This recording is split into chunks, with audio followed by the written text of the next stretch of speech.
Class 10th गणित अध्याय 2 बहुपद उदाहरण नंबर 3। क्या है उदाहरण नंबर 3? बहुपद एक्स स्क्वायर माइनस 3 के शून्यक ज्ञात कीजिए और शून्यक तथा गुणांकों के बीच के संबंध की सत्यता की जांच कीजिए। मतलब हमें ये जो शून्यक निकलेंगे वो शून्यक इसी बहुपद के हैं, ये सिद्ध करना है। तो फिर हम इसे सोल्व करते हैं। हल क्या दिया है हमें? दिया है द्विघात बहुपद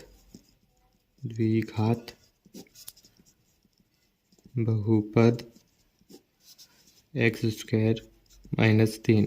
अब आप यहाँ पर देख सकते हैं, पहले हमें द्विघात बहुपद कैसा दिया होता था? A x square plus b x plus c की फॉर्म में दिया होता था। लेकिन अब कैसा दिया गया है? एक्स स्क्वायर माइनस 3, मतलब एक्स वाला पद नहीं दिया हुआ है। लेकिन कोई दिक्कत की बात नहीं है। हमारा मेन काम क्या होता था? हमें शून्यक निकालना होता था। तो फिर शून्यक इस प्रकार भी निकाला जा सकता है, बस हमें थोड़ा सा अपना तार्किक दिमाग लगाना होगा। यहाँ पर अपन एक्स स्क्वायर माइनस 3 लिख लेते हैं। ये 3 को मैं क्या ऐसा लिख सकता हूँ? देखिए, एक्स स्क्वायर माइनस करनी 3 की घात 2 लिख सकता हूँ क्या? बिल्कुल लिख सकता हूँ, क्योंकि करनी से जब 2 कट जाएगा तो 3 जैसा का वैसा अपने पास प्राप्त हो जाएगा। तो फिर अब हम आगे देखते हैं। यहाँ पर एक सर्वसमीका लग रही है। क्या है वो सर्वसमीका? ए स्क्वायर माइनस बी स्क्वायर से ए माइनस बी कोष्टक में ए प्लस बी। ओके, यहाँ तक के समझ में आया आपको? अब हम सर्वसमीका को इसमें स्थापित करते हैं। ए की वैल्यू क्या थी? एक्स माइनस करनी 3। ओके, और क्या बोलता है ये? एक्स धन करनी 3। ओके, अब देखिए हम उस स्टेप तक के पहुंच गए जहाँ पर हमें ये लिखना होता है कि अतः द्विघात बहुपद का मान 0 होता है। इसलिए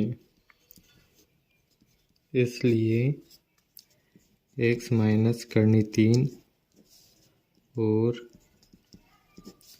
एक्स धन करनी 3 के बराबर से 0 लेने पर। ओके, यहाँ तक के समझ में आ गया होगा आपको। अब अपन क्या करेंगे? एक्स माइनस करनी 3 के बराबर से 0 लेंगे तथा एक्स धन करनी 3 के बराबरी से 0। एक्स की वैल्यू कितनी आ जाएंगी? करनी 3, और या ले एक्स की वैल्यू माइनस करनी 3। और पिछले वीडियो में आपने देखा होगा कि हम शून्यकों को ऐसे नहीं लिखते थे। हम क्या करते थे? अतः द्विघात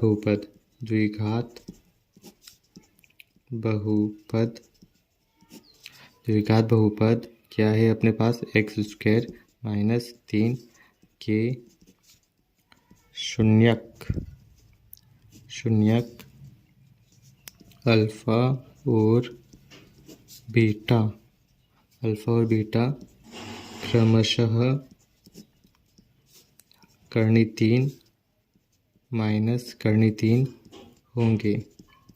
तो फिर अपन शून्यक निकाल चुके। अब हमें सत्यता की जांच करनी होगी। तो फिर सत्यता की जांच कैसे होती है, आइए देखते हैं। यहाँ पर अपन लिख लेते सत्यता की जांच।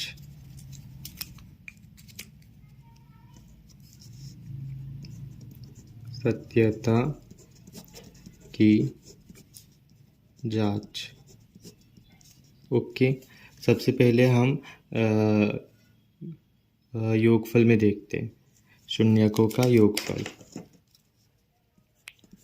शून्यकों का योगफल।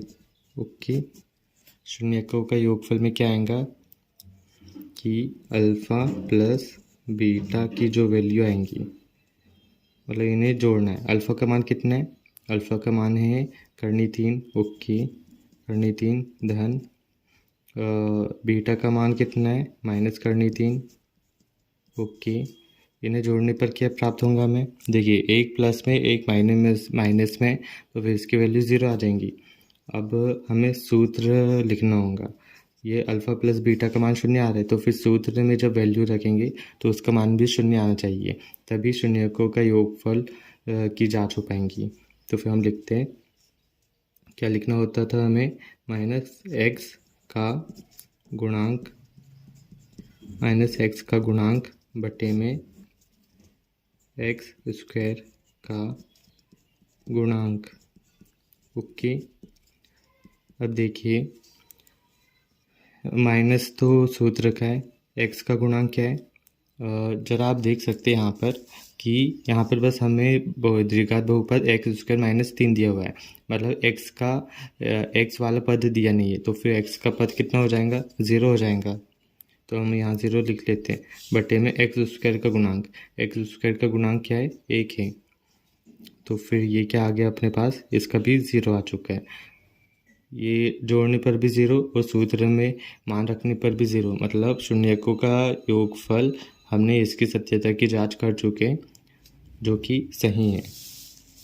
अब हम किस में देखेंगे? गुणनफल में देखेंगे। ओके, तो शून्यकों का गुणनफल, शून्यकों का गुणनफल, शून्यकों का गुणनफल में क्या आएगा? अल्फ़ा इंटू बीटा बराबर इसे, अल्फ़ा का मान कितना है? करनी 3। ओके, इंटू बीटा का मान माइनस करनी 3, तो क्या हो जाएगा? माइनस का चिन्ह जैसा का वैसा रहेगा, और करनी 3 से करनी 3 ऐसे कट जाएंगी, तो अपने पास 3 आ जाएगा। ओके, तो अब हम सूत्र लिख लेते हैं। सूत्र कैसा है? अचर पद के बटे में x² का गुणांक। ओके, अचर पद क्या दिया हुआ है हमें? अचर पद है 3, मतलब -3 है, उसका चिन्ह भी साथ में लिखेंगे, -3। ओके, x² का गुणांक क्या है? 1 है, तो फिर ये लिख लिया। अब इसे अच्छे से लिखेंगे तो -3 आ गया, यहाँ पर भी -3, यहाँ पर भी -3, मतलब अपना सवाल एकदम सही है, हमने शून्य के एकदम सही निकाला।